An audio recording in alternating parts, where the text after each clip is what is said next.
that is nucleophilic substitution reactions mechanism. So we have already done nucleophilic substitution reactions, in that we have done 12 to 13 reactions, that is 12 to 13 nucleophiles can replace halogen atom. Now we will study their mechanism. It involves two types of mechanisms. It may be SN2 or it may be SN1. So starting with SN2, SN2 is SN2 means binuclear, 2 means bi, 2 means nucleophilic, S means substitution. So it is bimolecular nucleophilic substitution. It is bimolecular nucleophilic substitution. In this,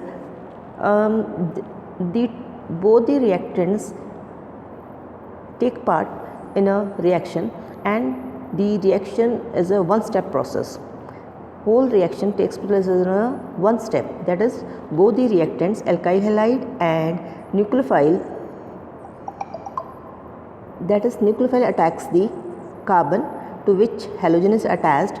Now one side is halogen attached, so it cannot attack from the same side, so it will attack from the back side, and then we will get this transition state in which carbon is pentavalent, and then the bromide ion is removed with its electrons, and we get this substituted product, that is OH is attached to carbon and Br is replaced.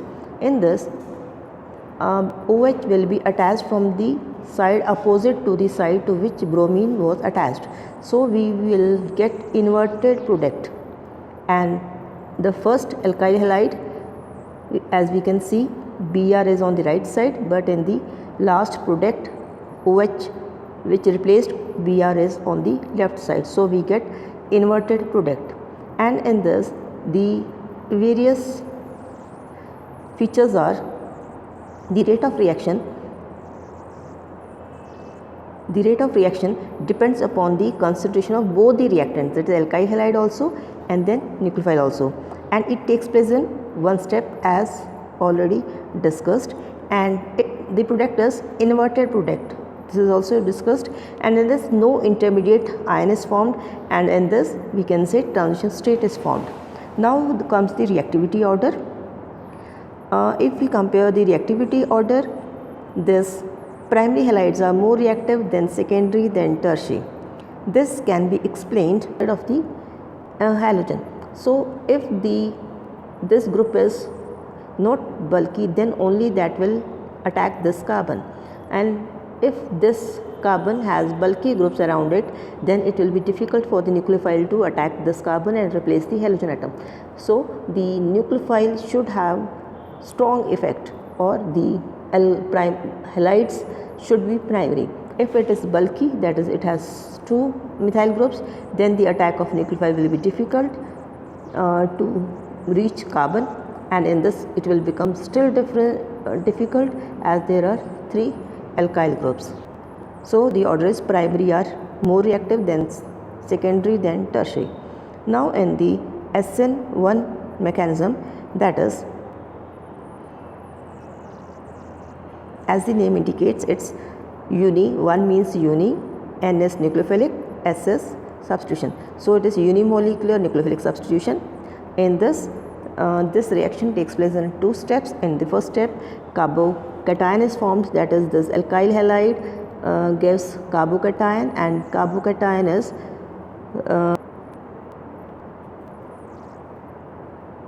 now this nucleophile attacks this carbon, which is a planar because it is a carbocation. Now it can attack from the front side or it can attack from the back side. So there can be 2 types of products, that is this, in which OH group is attached to the carbon from the opposite side, and it is from the same side where halogen was attached. So we get a racemic mixture. This is racemic mixture, and now this step is a fast step. So in a nutshell, we can say that in SN2 the last product was inverted, but in SN1 the product is a racemic mixture, because the reactions takes place in two steps, and the nucleophile can attack from front side or from the back side. So we can say its features are: rate of reaction depends only upon the concentration of one reactant because it takes place in two steps. First step is fast and second is slow, and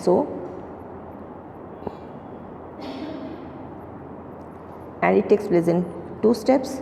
In this, residue mixture is formed, no transition state is formed, or we can say carbocations are formed, and the reactivity is reverse of earlier, that is tertiary are more reactive than secondary than this, because it all depends upon the stability of carbocation formed.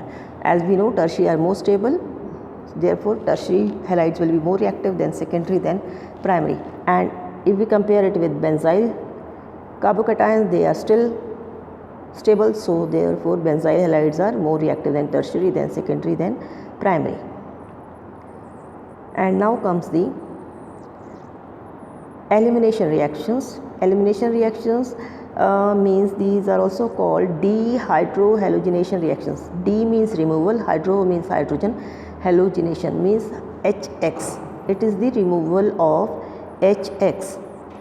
So it is the removal of HX. In this, when we treat the unsymmetrical haloalkanes with alcoholic KOH, it's very important, the KOH should be alcoholic. When we treat with alcoholic KOH, then HX or HBr is removed, and here we get the double bond, that is alkenes are formed. In this, alkenes are formed. So when an alkyl halide, that is, it may be symmetrical or unsymmetrical. In the case of especially unsymmetrical halides, when they are treated with alcoholic KOH, we get alkene.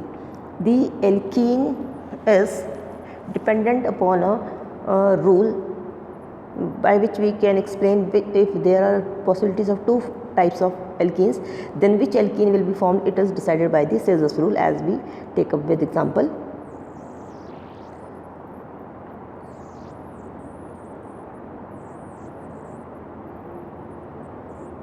So in this example, we can see that this alkyl halide is unsymmetrical, that is, the carbon to which Br group is attached, it has one side methyl group, is one side ethyl group. And when it is treated with alcoholic KOH, now we can get two types of alkenes. We can have HBr removed from this side or from this side. If it is removed from right side, so we will get this butene, that is 2-butene. If from the left side, then we will get 1-butene. So two types of alkenes are formed. Now question is, which alkene will be formed, and this is decided by a scissors rule. What is scissors rule? It is also important. Scissors rule is, if an unsymmetrical haloalkane is treated with alcoholic KOH and elimination takes place, then the elimination will take place in such a way that that alkene will be formed which is maximum alkylated, means across the double bond number of alkyl groups are considered. In this first, in here their carbon has only hydrogens, and this side it has one alkyl group, that is ethyl. But in the second, it has one side methyl group and other side also methyl group. So two alkyl groups are attached. So second product will be formed in a major amount. So this is a major product. So it depends upon the scissors rule. So what is scissors rule? Define it and then give example to show its application. So we can take this example. Now the reactivity order. Tertiary will be more reactive than secondary than primary in case of elimination. So this we have already done. In this we already know that iodine, as we move down the group, the size increases, therefore this bond will be weak, this will be strong, this will still strong, so it will be more reactive. So next is reaction with the metals.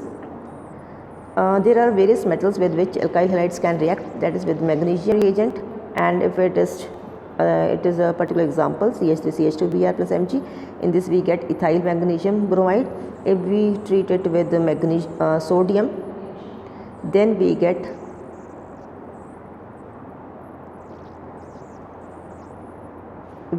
double number of carbon atoms, that is alkyl group will be 2 molecules of alkyl halide will react in the presence of sodium to get alkane with even number of carbon atoms and sodium halide, and this reaction is called Wurtz reaction. So Wurtz reaction is the alkyl halides react with sodium in the presence of dry ether to give alkane with double number of carbon atoms. This is called Wurtz reaction. It's very important. So next is taking another example. In this example, ethyl bromide is used, two molecules in the presence of sodium, they give butane, that is double number of carbon atoms, that is 4 number of carbon atoms. Similarly, if alkyl halides react with zinc, we get dialkyl zinc, and with taking this example, we see that is dialkyl zinc is formed. And then as with the lead, if we treat with lead, that is actually lead, which is also used as a anti-knocking reagent in Muglal, as a Muglal. So we get tetraethyl lead with lead sodium alloy. So next is reduction. Reduction of alkyl halides, that is replacement of halogen by hydrogen. Reduction means here replacement of halogen by hydrogen atom. We can replace halogen by many reagents, that is like hydrogen in the presence of these catalysts, or with zinc copper couple in the presence of ethyl alcohol, or with Hi and red phosphorus, or with zinc and HCl, or with tin and HCl, or with lithium aluminium hydrides. So we have a large number of reagents by which reduction can be done, and by taking some examples out of these, that is first is with ethyl bromide. If we treat it, then we will get Br will be replaced with hydrogen. So similarly with this second example, here again Br is replaced with H, and so with any reagents, if we can do any reaction, halogens will be replaced with hydrogen. So last is the rearrangement reactions. Rearrangement reactions is, that is, if haloalkane is treated with anhydrous aluminium chloride, it rearranges to give, that is the carbon chain.